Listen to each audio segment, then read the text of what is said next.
तो क्या है नित्यम, यानी कि गुरु वे हैं जो नित्य नित्य का अर्थ समझना है। नित्यम अर्थात जो हर पल रहने वाले हैं। नित्य, समटाइम्स नित्य का अर्थ लगाया जाता है डेली, ठीक है। तो इट्स डिपेंड ऑन सेंटेंस। तो गुरु वे हैं जो नित्य में ना एवरी मोमेंट, वो अजर हमारा विनाशी है, देह नहीं, वो जो ज्ञान है उनका, क्या है ज्ञान, ठीक है। निर्गुण अर्थात वो गुणों से परे हैं। निर्गुण अर्थात निर्माण कि नहीं है, कोई गुण उनमें नहीं है, ना अच्छा ना बुरा, न्यूट्रलाइज है, वो चल रहा है, ठीक है। निराकार यानी जो गुरु वे हैं जो नित्य, यानी जो हर समय रहने वाला है। निर्गुण जिसमें कोई गुण नहीं है। निराकार, निराकार के भी दो अर्थ लगाए जाते हैं। समटाइम्स इसका लोग आते हैं निराकार, निर्माण बहुत अधिक जिसके आकार है, और एक होता है निराकार बिना आकार का, जो भी है।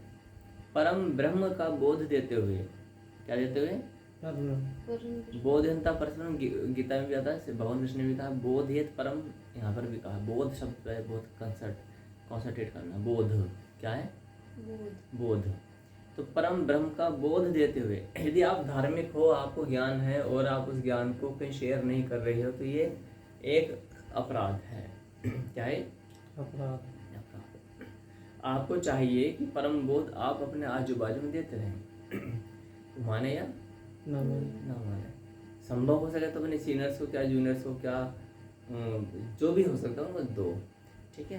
तो निरा परम ब्रह्म का बोध देते हुए, जैसे एक दीपक दूसरे दीपक को प्रज्वलित करता है, वैसे शिष्य में ब्रह्म भाव को प्रकटाते हैं। अच्छा, आज क्या होता है, तुम अब देखो, मान लेते हैं आपने ट्यूशन पढ़ा, ठीक है। तो ट्यूशन पढ़ा आप, मैं आपके पास 10 साल से 10वीं का ट्यूशन पढ़ रहा हूँ, 10 साल थोड़े 1 साल। तो यदि मैं, आपने मुझे अच्छे से एजुकेशन दी है, तो मैं जब 10th में टॉप करूँगा, तो उसके बाद मैं क्या अपने आसपास के बच्चों को ट्यूशन पढ़ा सकता हूँ कि नहीं? हाँ बोलो, पढ़ा सकते हैं। ऐसा मैं देखा अनेकों जगह। मैंने 12वीं पास की, 12वीं पास करने के बाद में मैं ट्यूशन पढ़ा सकता हूँ। मान लेते हैं रामपुर में, आप जहाँ भी हो, तो वहाँ पर आपने ट्यूशन पढ़ा, आपके रामपुर में केवल एक ट्यूशन पढ़ाने वाले मास्टर जी थे, आपने ट्यूशन पढ़ा, फिर आपने भी अपना कोचिंग सेंटर खोल दिया। अब एक टीचर कितने लोगों को संभाल पाएगा? पूरे रामपुर संभाल लेगा? नहीं संभालेगा, उसकी वश की बात नहीं है। और संभालेगा तो भीड़ इकट्ठी करेगा, जैसे कि ये कोचिंग सेंटर में होते हैं ना, ये बहुत सारे हैं जो फेमस हैं, खान सर और ये सर वो सर होता है ना, ये दृष्टि जो है, ये भीड़ इकट्ठी कर लेते हैं बहुत, है ना। हज़ारों लोग पढ़ रहे होते हैं। सिस्टम ये नहीं कहता है, गुरु प्रणाली जो हमारी होती है, गुरुकुल की प्रणाली वैसी नहीं है। वहाँ पर होता है कक्षा नायक तैयार किए जाते हैं। फॉर एग्जाम्पल, मैंने तुम्हें तैयार किया, और मान लेते मुरादाबाद में, और आपने अमित साधु तैयार किया, और फिर इधर मैंने किसी अन्य को भी सुमित साधु तैयार कर दिया, फिर उज्ज्वल साधु, ऐसे हम तैयार हुए। मैंने आपको किया, आपने इनको किया, आपने उनको किया। अब बताओ मुझे, मुरादाबाद में कितने सारे अध्यापक हुए? काफ़ी बढ़ गए। तो कोई बच्चा अनपढ़ रह पाएगा क्या? कोई बच्चा अज्ञानी रह पाएगा क्या? इसे बोलते हैं कि गुरु जो होता है ना, वो अपने जैसा तैयार करता है। आप गणित के टीचर हो, आपके पास ये पढ़ने के लिए आए, तो इसमें वही गुण आ जाएंगे जो आप में है, या ये बोलेंगे, मान लेते हैं आप 2 साल से इनके पास गणित का ट्यूशन पढ़ रही हो, है ना। तुम्हारे उसमें फील्ड में होता है जो सुई लगाने सिखा, जो जूनियर नर्स आती है ना, वो मान लेते हो कोई लड़की 1 साल से आपके अंडर में काम कर रही है, और ये आपके सीनियर है। इन्होंने बोला 1 साल के बाद में, बेटा ये इंजेक्शन कैसा लगता है? जी मैं कैसे बता सकती हूँ, मेरी गुरु जी बताएंगी। ये तो वो महान है, वो भगवान का रूप है, डॉक्टर भगवान का रूप होता है ना। ये तो वही बता सकती, मैं कैसे बता सकती हूँ? उसे 5 साल हो गए तुम्हारे अंडर में काम करते हुए, वो एक इंजेक्शन लगाना नहीं सीखी है। तो बताओ यहाँ पर क्या वो सही है, उसका वाक्य उचित है या अनुचित है? अनुचित। कैसे? क्योंकि उसने मना कर दिया ना, 2 साल से सिखा रहे हैं। नहीं तो गुरु वो तुम तो वो जो लड़के हो, तुम थोड़ा बन जाओगी, समझे ना। उसका नाम अनीता है। तो अनीता जो है, अनीता में अर्चना के गुण थोड़ा आ जाएंगे क्या अनीता तुम्हारे बराबर हो जाएगी? मतलब स्टडी से तो हो सकती है, हो जाएगी स्टडी से। हाँ, स्टडी से हो सकती है ना। और यदि वो तुम्हारे अंडर में 10 साल 20 साल काम कर रही है, और स्टडी जो भी कर रही है वो कर रही है, लेकिन वो तुम्हारे बराबर तो छोड़ो, एक अक्षर भी नहीं सीख पा रही, वो बस हर बात पहले झाड़ देगी। मेरे गुरु जी टीचर बताएंगे, तो मेरे टीचर तो वो है, वही कर सकती जी। आप ना उनके पास आ जाओ। मान लो अपने क्षेत्र में गए, वो कुछ लोग बोलते तुम्हें इंजेक्शन लगाना आता है, आया 10 साल में, नहीं, वो तो हमारे जो गुरु जी हैं ना, वो बहुत अच्छे हैं, वही जानते हैं। आप उनके पास आ जाओ, सारा समाधान हो जाएगा। अरे भाई, जो तुम 10 साल में एक इंजेक्शन लगाना नहीं सीखे हो, तो भला हम कैसे सीख सकते हैं? यानी कि अब मम्मी सारे ट्यूशन पढ़ा देता हूँ। पढ़ाया कभी ट्यूशन? तो तुमने पढ़ाया कभी ट्यूशन? हाँ, सच में पढ़ाया? कौन सी क्लास को? वही जो वैसे बच्चे होते हैं छोटे, गर्भावस्था में? 10th के। नहीं, अच्छा, मैंने कहा वो नहीं 10th है। में जब मैं थी तो 5th क्लास तक के अच्छा बच्चों को पढ़ाया। अच्छा, तुम्हारे हाँ, चौथी पाँच जो भी तुमने पढ़ाया होगा, कौन सी क्लास में पढ़ाया? 7वीं 8वीं तक। 7वीं 8वीं को। 7वीं 8वीं क्लास के बच्चों को आपने कोई जो भी पढ़ाया, अपना साइंस जो भी विज्ञान मैथ पढ़ाया है, ठीक है, A+B का हो नहीं, वो तो ये तो नहीं होते, 2 घंटे भागी होते हैं शायद उसमें, है ना? क्षेत्रफल के सवाल होते हैं 7वीं 8वीं में, एरिया वगैरह निकलता है नहीं, मूलधन क्षेत्रफल नहीं। तुमने कोई क्षेत्रफल का निकाल दिया, एक एरिया का, ठीक है, लंबाई गुना चौड़ाई ये वो निकाल दिया, वो बच्चे इनके शिष्य हो तुम। मैं आया, मैंने बेटा तुमको इनसे ट्यूशन पढ़ते हुए टाइम हो गया, पहले 2 साल हो गए। अच्छा, ये वाला हल ये 12 पंजे कितने होते हैं? मैं कैसे बता सकते हैं? तो गुरु जी बता सकते हैं। आप ना उनके पास जाओ, वो तुम्हारा समाधान कर देंगे। उनके पास जो आया उनको सबका समाधान हुआ है। ये आइडियोलॉजी ठीक है, गलत है? गलत है। तो फिर गुरु के बारे में ये आइडियोलॉजी क्यों है? सोचने वाली बात। आप द्वापर भी उठा के देखो, क्या अर्जुन ने अपने गुरु का प्रचार किया? नहीं किया। क्या भगवान राम ने अपनी धर्मपत्नी से बोला कि तुम विश्वामित्र के पास आ जाओ, तुम वाल्मीकि जी के पास, कभी कुछ ऐसा कहा? नहीं कहा। अन्य भी कोई तो मुझे, क्या विषम पितामह ने कहीं प्रचार किया गुरु जी का? नहीं। क्योंकि उनके गुरुदेव, उनके गुरु जी के वो गुण और वो ज्ञान उनके अंदर आ चुका था, तो उन्होंने अपने उनको दे दिया। हाँ। बस, तो ये जो आइडियोलॉजी है आज, अच्छा अब हमने चित्र लगा रखा है ना, तो शास्त्र में ऐसा विधान नहीं है, लेकिन क्यों इम्पोर्टेंट है इसका एक कारण बताऊंगा, पहले से बता देता हूँ। तो ये बात समझ आया आपको? क्या है, जैसे एक दीपक दूसरे दीपक को प्रज्वलित करता है, एक बुझा हुआ दीपक है, एक जलता हुआ दीपक है, दोनों दीपक को बुझा मिलाओगे तो बुझ जाएंगे दोनों दूसरा भी जल जाते हैं, ठीक है। हमने यहाँ पर एक दीपक है और 50 दीपक है, ठीक है, इसको जलाया, इसको वहाँ रख दिया, अब 2 दीपक वही जल्दी जलते हैं, दोनों में कौन गुरु और कौन चला पता नहीं लग पाएगा, ठीक है। यानी कि गुरु और शिष्य एक जैसे, उन कार्यकलाप विचारधाराएं मत माने सब एक जैसे हो जाए, अंतर ही न रहने पाए, वो शिष्य, ठीक है। अच्छा, अब क्या ये दीपक 2 हो गए? अब कुछ दीपक इन्होंने संभाल लिया, कुछ दीपक उन्होंने संभाल लिए, बर्डन कम हो गया। वही होता है कंधों को बाहर संभाल लिया जाए, ठीक। अब 2 हैं, अब ये भी अपना कार्य करे, ये भी 2 से 4, 4 से ऐसे, यानी कि चैन सिस्टम, ठीक है, काम हो रहा है। तो यही प्रक्रियाएं होती हैं। तो इसलिए हम कहते हैं गुरु जो पारस होता है, पारस तो लोहे को पत्थर को, लोहे को किसको सोना बनाता है, लेकिन गुरु क्या करते हैं, अपने जैसे बना देते हैं। तो गुरु की महिमा अलग है कि नहीं है? तो इसलिए हमें ये समझना चाहिए। आज हम क्या देखते हैं समाज में, जो प्रैक्टिकल है, आपके संपर्क में कई सारे गुरुमुखी होते होंगे जो दीक्षित हैं कहीं ना कहीं से, तुम्हारे संपर्क में तो ऑलरेडी हैं। क्या तुमने नोटिस किया कि गुरु के पास जाते जाते उनको 10 वर्ष हो गए, 20 वर्ष हो गए, 50 वर्ष हो गए, कुछ तो, और कुछ तो पीढ़ी दर पीढ़ी जाते हैं, कुछ पीढ़ी दर पीढ़ी जाते हैं, जैसे कि निरंकारी, राधा स्वामी और बहुत सारी संस्थाएं है ना, पीढ़ी दर पीढ़ी, बोले हम तो वहीं जाते आ रहे हैं। ये कबीरबंद में ऐसे कुछ होता है, बहुत पुराने ये बहुत पुरानी संस्था है ना, 250-300 साल पुरानी है। यहाँ बोले हमारे सब इनका पूजा पद्धति सब बदली हुई है, लेकिन ज्ञान रखते भाई भी नहीं है। ज्ञान के नाम पर वो बूढ़े बूढ़े जो वृद्ध जाने पता क्या बोलते हैं, आप जो है ना एक बार हमारे सत्संग में आ जाओ। महाराज जी आपको 40 साल हो गए सत्संग सुनते सुनते, आपकी बुद्धि में कुछ भरा नहीं तो हमारी बुद्धि में कैसे भर जाएगा? इन लोगों के ये वचन होते हैं, एक बार सत्संग में आओ, मुझसे बहुत कर जाते हैं सत्संग में। हमारा कोई शिष्य था, नहीं कौन था वो, उसने बोला गुरु जी मैं क्वेश्चन पढ़ा कर सकता हूँ, हमने मना कर दिया।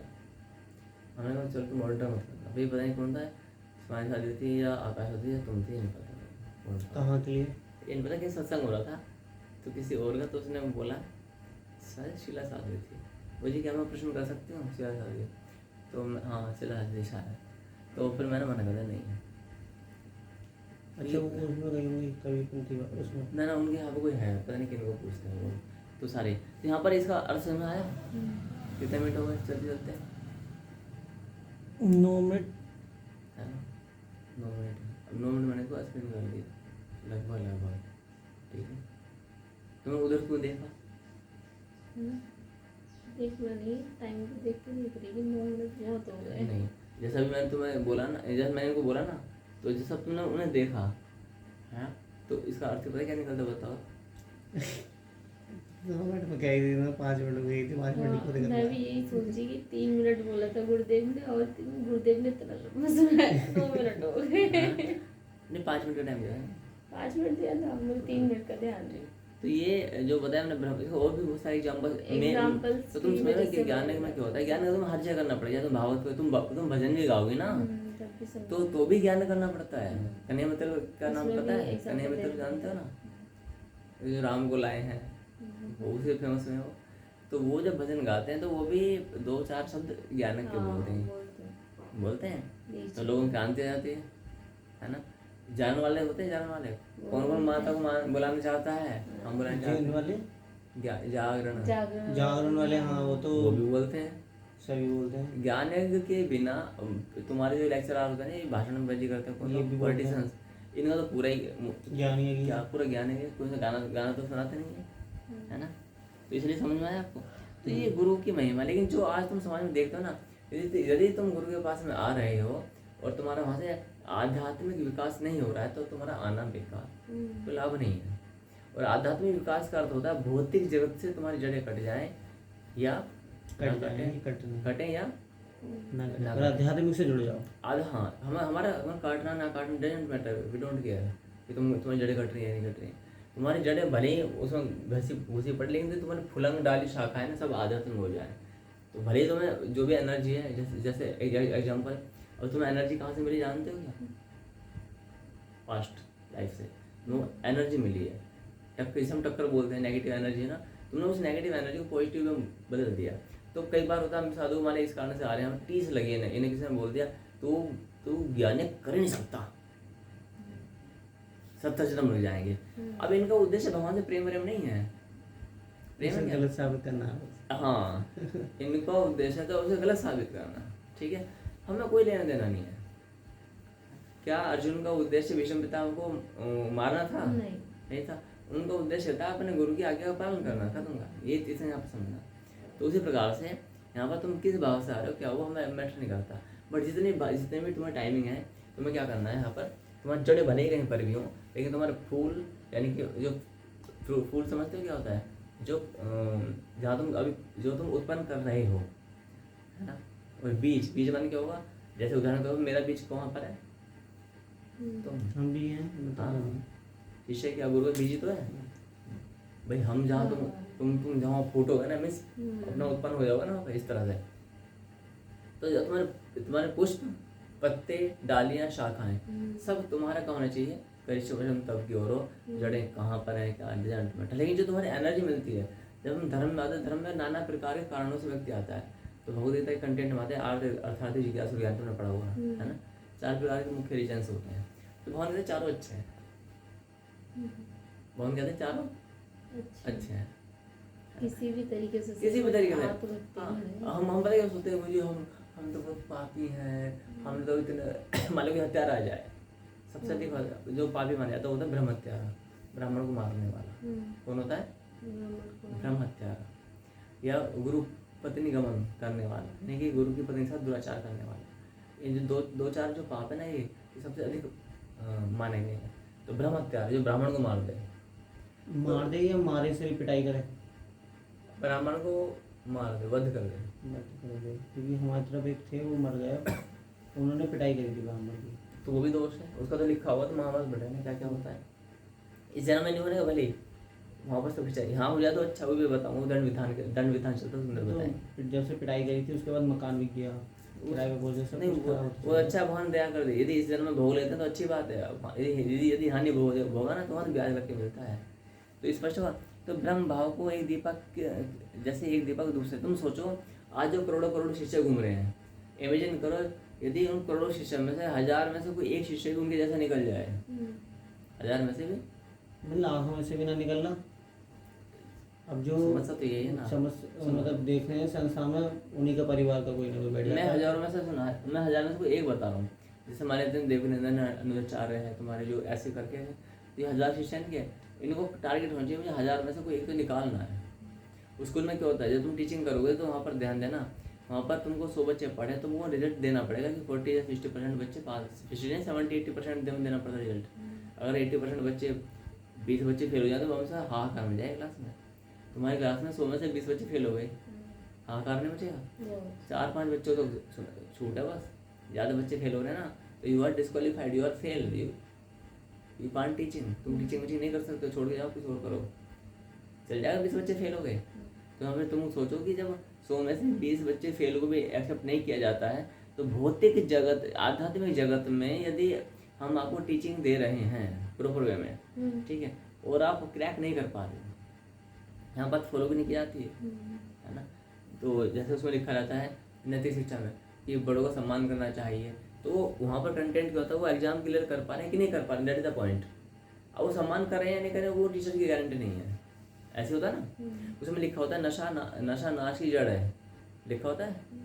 अब वो नशा कर रहे हैं या नहीं कर रहे डजंट मैटर, इन टीचर्स ने तो एग्जाम में लिखा दिया, उसने कॉपी चेक, ठीक है आंसर, दैट्स गुड, ये तो सच है। मतलब अंदर बाहर से उनके मन में कुछ विचार, वो उनका मैटर नहीं है। लेकिन यहाँ तो प्रॉब्लम ये है कि फंडामेंटल भी क्लियर नहीं होते हैं। जो गुरु के पास जाने वाले श्रद्धालु हैं लाखों, और जो दिन रात टीवी खोल करके बैठे रहते हैं उनसे यदि 2-4 हम लॉजिकल क्वेश्चन पूछ लें, मैं क्या तुम पूछ लेना, हम गुरु जी थोड़ी ना है, एक झापट मारे जाए मुँह पे। अगर कल को तुम्हारा बच्चा ट्यूशन पढ़ने के लिए जा रहा है इनके साथ में, अर्चना शादी के पास में, ठीक है, और 1 साल से ना वो ट्यूशन पढ़ा मैथ का, क्या पढ़ा है, मैथ का ट्यूशन, ठीक है, वो लड़के के पिताजी ये है। उन्होंने पूछा अपने बच्चे से, आयु से, सेम आंसर मिलेगा जो तुमने अभी दिया था, बेटा ये सवाल बताओ कैसे, मैं कोई टीचर हूँ, मैं कोई गुरु जी हूँ, मैं कोई मैडम हूँ, मैडम से पूछो।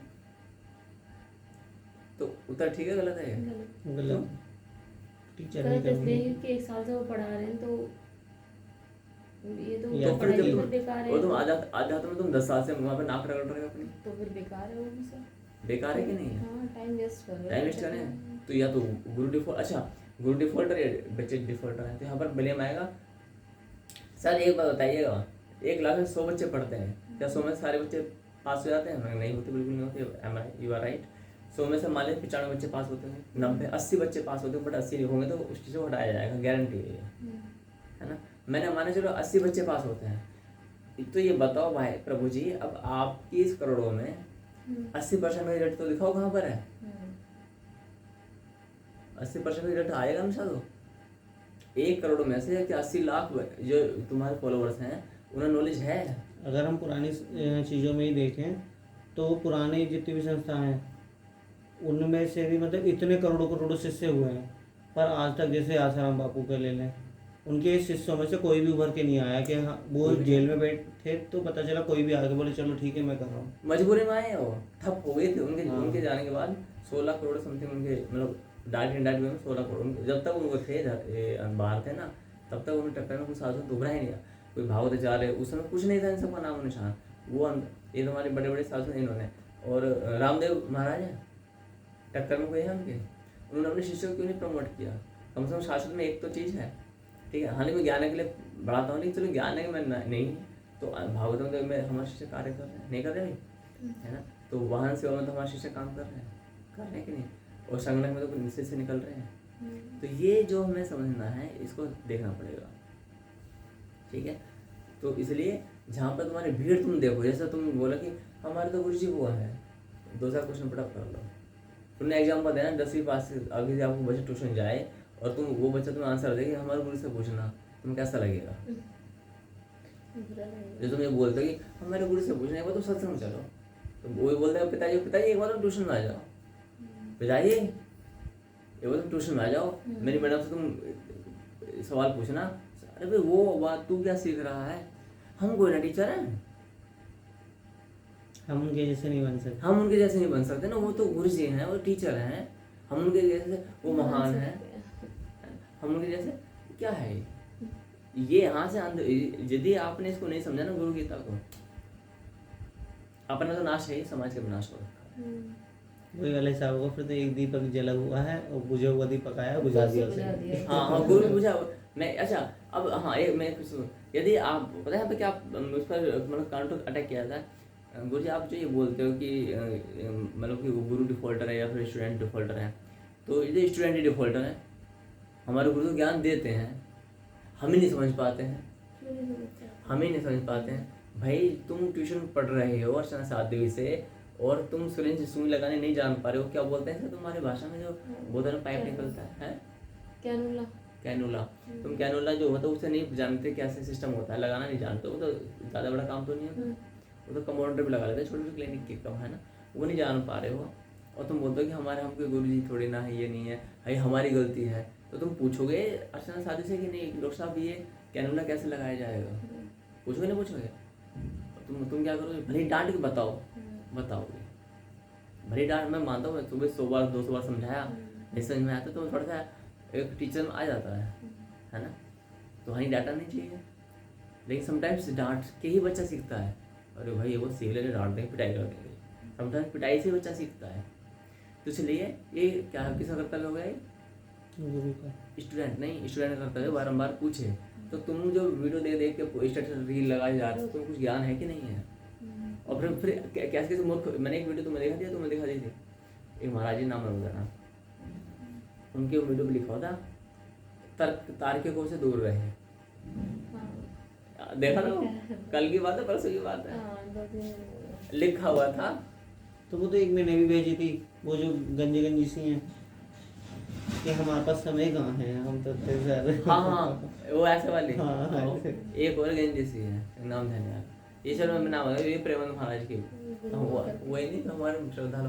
तो फिर उन्होंने क्या बोला, तार्किकों से दूर रहे, तार्किक तुम्हें धज्जा उड़ा देंगे ना, इसलिए तुम्हारे पाखंड का पर्दाफाश कर देंगे। तो ये जो टेंडेंसी है समाज में, इसे तुम्हें ना खुद भी दूर रखना है और हटाना भी है। इसके लिए क्लियर हो गया? यहाँ पे मैंने 2-3 चीज़ समझाएंगे तुम्हें, ये बड़ा भारी श्लोक है। श्री गुरुदेव की कृपा से अपने भीतर ही आत्मानंद प्राप्त करके, अच्छा जो आत्मा का जो आनंद है ना, जो बाहर कहीं नहीं मिलने वाला, वो तो स्वयं आनंद। हाँ वो गुरुदेव की कृपा से मिल सकता है।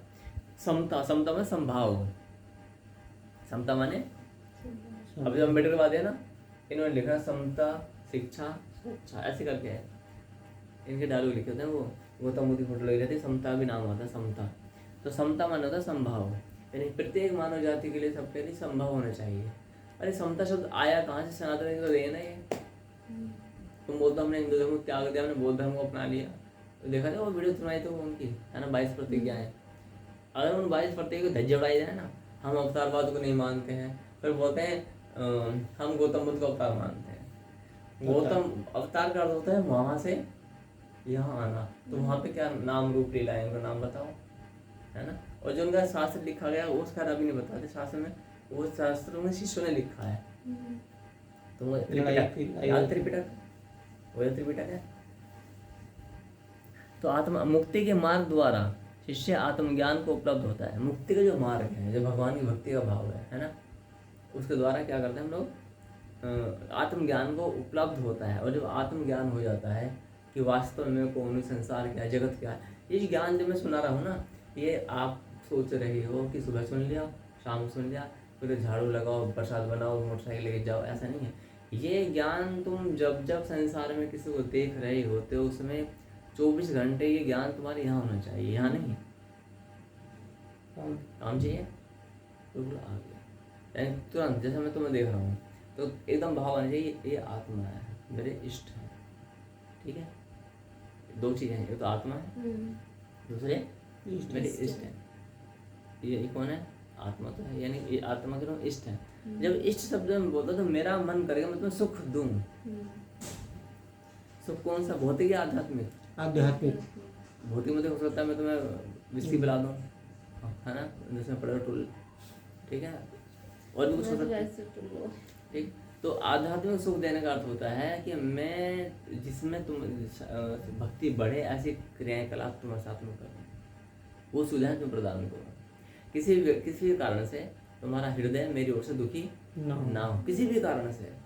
जब भक्त बहुत अच्छा है, जब भक्त क्या करता है, इस प्रकार के ज्ञान को प्राप्त करके समता वाला भाव है, जब वो सब में अपने एक रूप भगवान को देखता है ना, तो भगवान कहते हैं ये मेरा सच्चा भक्त है, ये आकर के वितंडावाद, यानी मेरे शिवलोक में जो तुम जाओगे ना तो वहाँ पर वितंडावाद नहीं फैलाने की। ये जो यहाँ पर हम कर रहे हैं ट्रायल है वहाँ का, कहाँ का, वहाँ का। जैसे मान ले तुम 5 साल शादियाँ हो गई, अभी तुम बेटा 2 ही हो गिनती की, हम भी 2 ही हैं, ठीक है, 5 शादी हो गई।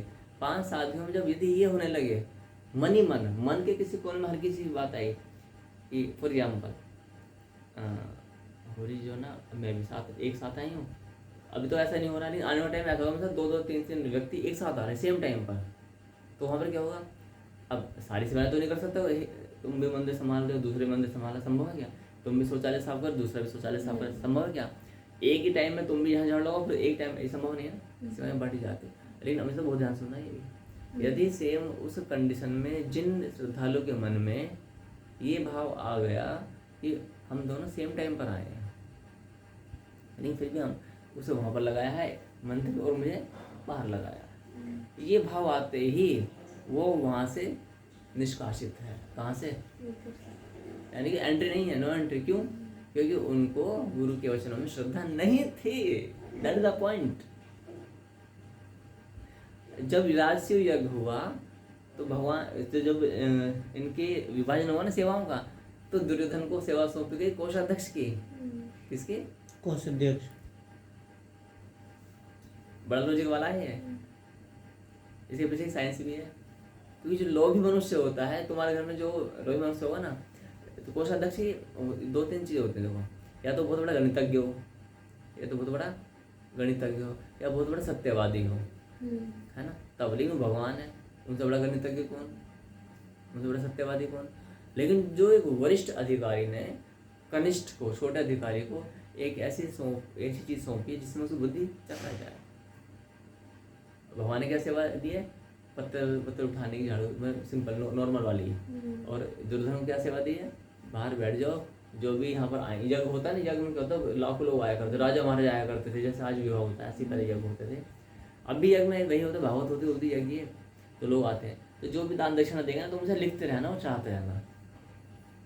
तो ये लिखना चढ़ाने की सेवा होती है, ये इनमें कई सारी वैरायटी होती है, या तो भी जो तुम्हारा सत्यवादी हो, जो हेरा फेरी ना करे, ऐसे व्यक्ति, वैसे अधिकांश विवाह में ऐसे व्यक्ति चुना जाता है, देखा है, वो बोलते हैं दहेज का दान, दहेज जो भी आया लिखते रहना महाराज जी। अरे अब सुनो, तुम्हारे साथ में अधिकांश बड़े व्यक्ति को बिठाया जाता है, बड़े व्यक्ति को, घर के जिम्मेदार व्यक्ति को, उठ के भी ना जाए, हाँ उठ के भी ना जाए, और उसे सब पहचानते हो। नहीं, भगवान को तो ऐसी कोई जरूरत नहीं है, तो भगवान ने क्या किया, इसकी बुद्धि सेंटर में लानी है, लोग वो देखा था दुर्योधन, तो ये जो भाव है, और अन्य जो पांडव हैं उनको अलग अलग सेवाएं सौंपी गई। तो जब हम भगवान यहाँ पे ट्रायल चल रहा है, तो गुरु ने यदि किसी को सेवा सौंप दे कि तेरे ना ये दाग हटाना है यहाँ पे पूरे जीवन के लिए करता है, या ये मैंने एक एग्जाम्पल दिया, ये टाइल्स तो छाप करनी इतनी सी, चाहे फिर तुम इंजीनियर, चाहे तुम डॉक्टर हो, फिर चाहे तुम साइंटिस्ट हो, चाहे तुम मुख्यमंत्री, तुम्हारा काम यही है, बस ध्यान दो तुम। लेकिन अगर हमारे मन में भाव आ गया, पता नहीं पागल है क्या हो गई, मैं ना साथ साथ ही सेवा से अच्छी कर सकता था, है ना, ऐसा भाव आएगा नहीं आएगा, तुम्हारी सेवा लोग करेंगे, मैं बोला सर तुम इससे सेवा करो, ये वाली। और उस कालखंड में सब सेवाएं ठप हो गई हैं, खाने लाले पड़ गए हैं, जस्ट इमेजिन। और तुम क्या सोच रहे हो, बुद्धि भ्रष्ट हो चुकी है, अच्छा खासा मैं काम कर रहा था, है ना, सेवा कर रहा था, और वाहन मंगवाया, अब यहाँ पर बहुत इसमें लगा दिया, ये तुम नहीं जानते। हो सकता है कि उस कालखंड में कुछ अन्य ही कुछ घटनाएं लिखी हो, कुछ भी हो सकता है, वी कांट से दैट, है ना। तो गुरु जानते हैं, जैसे कि तुम्हारा रुकना क्या था, है ना, सोचने वाली बात है। और शिवानी शादी जाना चाह रहे थे, मैंने कहा नहीं आज या नहीं, आज नहीं, सब कुछ बंद गया, तो सब चीज़ बंद चल जाता है वही। तो जब हम यहाँ पर, अच्छा, लेकिन अब हम साधु हमने किसी सेवा में लगाया, और हम साधु वाह मन हृदय महान है कि मुझे पहले वो सेवा का चांस दिया, अब ये वाली सेवा दे, लेकिन अच्छा लगा। और फिर आएंगे मायावी व्यक्ति आ गए, तुम मायावी हो, मायावी मतलब कलयुगी, ये आई शादी, अरे हम साधु, तुम्हारी बुद्धि पागल, तुम पता गुरु जी ये चीज़ तो मुझे समझ नहीं आई, मैंने इनडायरेक्ट वे में कह रही हैं, फिर इन्होंने फिर शादी है, पता मुझे गुरु डाउट लग रहा है। और कोई दूसरा साधु आया नया नया, उसको मैंने वो वहाँ सेवा दे दी, जस्ट कल्पना करो मैं, और इन दोनों मायावी ने मिल करके तुम्हारी बुद्धि भरनी चालू कर दी। हम सब देखो कुछ भी है, लेकिन हम गुरु की बात नहीं करते, लेकिन ये बात गलत है, ये बात गलत है। क्या बात है तो बताओ। ये टाइल साफ करने की सेवा तुम्हें दी है, जब तुम इतनी अच्छी सेवा कर रहे थे। ये बात गलत है, किसी गलत है? गुरुदेव की। और गुरु कौन होता है? हैं? परमात्मा का हाँ, परमात्मा का एक तरीके से एजेंट। एजेंट, यानी कि एजेंट गलत कर रहा है ना? तो एजेंट को अपॉइंट करने वाला कौन है? परमपिता परमेश्वर। गलती कहाँ से हो रही है? यही से हो रही है। तो तुम कितना बड़ा अपराध कर बैठे है ना? यानी जो सुप्रीम जिसकी तुम उपासना में पूरे जीवन लगा रहे हो वो गलत हो गया है ना? तो इसलिए भगवान भाई क्या करेंगे, इसलिए बहुत सारे भक्त लोग होते हैं ना धरती पे रहते हैं, बड़े बड़े भक्त मिलेंगे, एक से धुरंधर मिलेंगे। भगवान कहते भाई नहीं, तो यदि हमारे यहाँ पर आ गया, मैंने तो नंदी बना दिया, नंदी से मतलब बैल है ना? तो उनका सबसे प्रिय हाँ नंदी बना दिया, तो तुम तो सोचो मुझे नंदी क्यों बनाया, मैं कार्तिकी क्यों नहीं बनाया, गणेश जी का नाम है। मैंने हाँ गणेश जी क्यों नहीं बनाया, कुछ हो सकता ना, मैं नाग क्यों नहीं बनाया, मैं तो तुम्हारे गले में लिपटा रहा था नाग बना करके, है ना? मुझे नंदी क्यों बना दिया ये बताओ, है ना? तो फिर ऐसे वितंडावादियों को भगवान अपने, लोग तो बहुत दूर की बात है, गिनते भी नहीं है अभी। हाँ तुम इन्हें मत काउंट करो, अभी तो इनके मन में जाता। लेकिन जिस समय सारे मायावी मिल करके तुम्हें समझा रहे हैं, सारी चीज नहीं देखो, मेरे परम गुरु के बारे में भगवत कृपया करके ऐसा मत करो, और तुम करोगे तुम जहाँ मैं बाहर जा रहा हूँ, इंस्टेंट तुम चले गए बाहर, ये मैं सुन नहीं सकता। आपके समय नहीं आ रहा, गुरु जी देव प्रश्न करो, लेकिन मैं नहीं सुन सकता, है ना? ये उन्होंने कहा। तो बस इतनी सी बात यहाँ पर बताया यार, आत्मज्ञान, इसे आत्मज्ञान का अर्थ ये तो अच्छा। आप बात है जैसे स्फटिक मणि में स्फटिक मणि, ये स्फटिक मणि है, ऐसी होती है स्फटिक मणि, स्फटिक मणि में स्फटिक मणि, और दर्पण में दर्पण दिख सकता है, इस शीशे में दूसरा शीशा दिख सकता है ना? उसी प्रकार आत्मा में जो चित्त और आनंद में दिखाई देता है वह मैं हूँ। भगवान शंकर देखो अनंत ब्रह्मांड को तुम मतलब अब अंदर भगवान ही दर्शन हो रहे हैं, तो फिर समझ ले हम सुनो, देखो कितनी बड़ी बात है। अनंत ब्रह्मांड को बनाने वाले परम पिता परमेश्वर महादेव शंकर जी ने क्या कह रहे हैं कि जैसे सिंपल भाषा, जैसे शीशे में शीशा दिखता है, तो जैसे आत्मा में जो चित्त और आनंदमय दिखाई देता है वह मैं हूँ। यानी जो तुम्हें आनंद की अनुभूति होती है, आनंद जो होता है ना, आनंद आ रहा है, ठीक है, ओके, सुख आ रहा है, ओके, हम शाश्वत सुख की बात करते हैं, अब समझ में आ रहा है? जो शाश्वत सुख की, चिदाकारम आनंदम, आनंद जो पर्यायवाची है, सिनोनिम्स किसका? सुख का। सुख का। तो हम कहते हैं शाश्वत, तो शाश्वत सुख क्या चाहिए? सुख, यानी क्या चाहिए? शंकर जी चाहिए। क्या चाहिए? शंकर भगवान। आनंद चाहिए, आनंद, आनंद आ रहा है जी। अच्छा जी शंकर जी आ रहे हैं, जो तुम अब मुस्कुराए ना, तो क्या है अंदर? आनंद, शंकर जी आए, क्या है? पता नहीं गाँव जी, वो गेट को खोल कर दूंगा, जाने वाले होंगे श्रद्धालु, बंद कर दो। नहीं सुनो, आनंद में तो वो मैं हूँ, ठीक है? ये कहाँ पर हो गए? 75 पर, 75 याद रखना, ठीक है? चलो लगा दो। ओम नमः